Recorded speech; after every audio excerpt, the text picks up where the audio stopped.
Off the record. I'm your host, Nick. It's good to be seen, and it's good to see you. Off the record. Thanks for listening. Thanks for telling a friend. True crime podcast. Be good, be kind, and don't little. Gather around, grab a chair, grab a beer. Let's talk some true crime. All right, joining us here in the garage today for a little off-the-record action, we have a very impressive gentleman, Billy Lewis, who has a streaming service, scarednetwork.tv, right? Tell us how to find it, Billy. Correct. Yes, it's you got it right. A lot of people don't. It is just scarenetwork.tv. That's our domain name.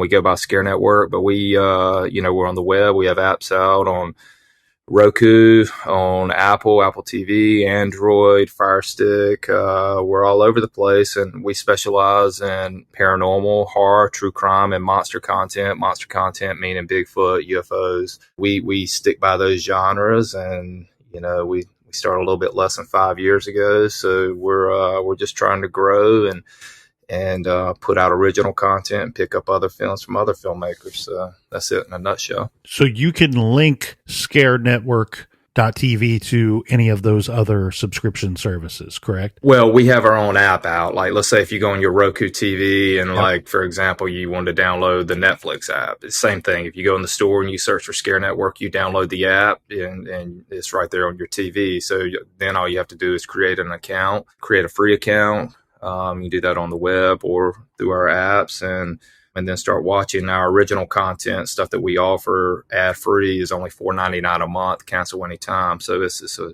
really reasonable thing for what we've kind of put out. But we do offer a lot of other free horror movies and other things for free that you can watch with ads on the platform as well. I can only imagine how busy you're going to get come October. I know me sitting on the couch, nighttime. I love all kinds of different scary movies, new and old, leading up to Halloween, and usually even just a week after. Like it just completely kind of takes over my TV viewing, my movie watching. We'll get into the whatnot. You said whatnot. We'll get into whatnot later because there's a whole lot of whatnot on Scare Network. But you actually contacted us because you recently, Scare Network, put out a documentary on a case that you guys refer to as the Westmoreland Horror. But, online, if people want to get a quick little short version of what actually happened, it's typically referred to as the 2019 Sumner County murders. Mm-hmm. This was a series of murders, very bizarre case, very bizarre murders that took place in 2019 down in Sumner County, Tennessee. You did some filming for this documentary. I see that you're credited as a producer here. Where did the filming take place? I'm guessing it took place right there because that trailer that we're seeing, is that one of the murder scenes? Yeah. So I'm friends with some paranormal investigators who are profiled in the series. It's actually a 3-part series, call it a docu-series. And I did a project with those guys last year in Ohio, and those guys kept mentioning, they're like, hey, did you hear about the 25-year-old guy who just killed 8 people pretty much in one fell swoop, including his parents and tragically a 12-year-old girl. And I'd never heard of it. And, when it happened in April of 2019, it made not just national news, I think it made worldwide news because it was just so horrific what this guy did.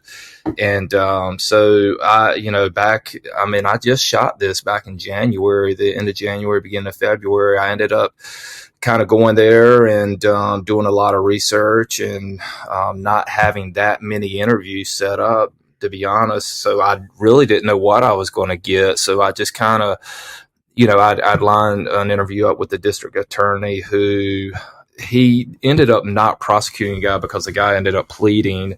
But they did a lot of pretrial hearings. So I was able to get that, get a hold of that footage and include some of that. Did a one-on-one interview with the district attorney who was very gracious, and he kind of told us the whole story. And so along with his interview, just kind of went in the area where this